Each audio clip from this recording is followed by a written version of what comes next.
Hi listeners, welcome to Insuright's series of talks on insurance. Now I'll be talking about third-party insurance under motor insurance. When a vehicle meets with an accident, three possible consequences are there. One is the vehicle itself will get damaged.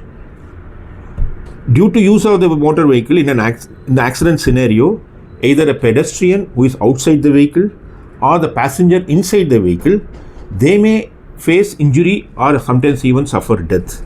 The other consequences is the owner of the vehicle traveling in the vehicle as a passenger or as a driver also may face injury or death.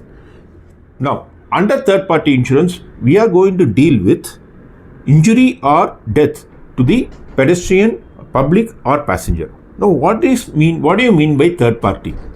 Now, we all know that insurance is a contract. It's a contract between insured and insurer. And the motor insurance, the contract is between the owner of the vehicle and the insurer of the vehicle who has issued the insurance policy.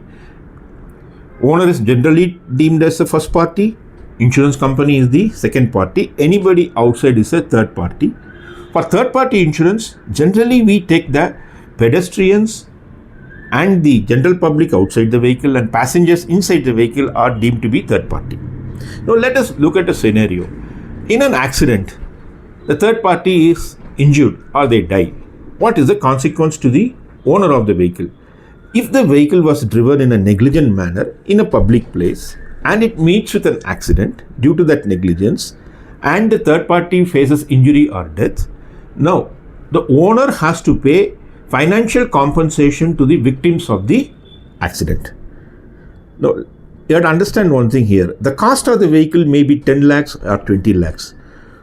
But the financial compensation to the victim of the motor accident could run into crores. Now, no owner can, irrespective of the financial position of the owner, still he will find it difficult to pay crores of rupees in compensation. So, what the law says is, these kind of compensation to the victims has to be routed through a insurance policy. So we have a Motor Vehicle Act which says that no owner of the vehicle can use the vehicle in a public place unless it has a valid insurance policy covering the financial compensation payable to the victims of the motor vehicle accident. This is in just what is a third party insurance. Now, when we are talking about third party insurance, we are automatically bringing in the Motor Vehicles Act. Now, Motor Vehicles Act mandates that every vehicle in a public place should have a valid insurance policy to cover the third party insurance, to cover the financial compensation for the third party victims. That is why this third party insurance is also sometimes called as act only policy or compulsory insurance. Okay. So this is again, I would like to emphasize, for all those who are having vehicle, please ensure that at least you have a third party insurance cover as mandated by Motor Vehicles Act. Because if you do not have that cover, the financial consequences of using the vehicle in a public place could be huge. So I hope we have made this point very clear to you.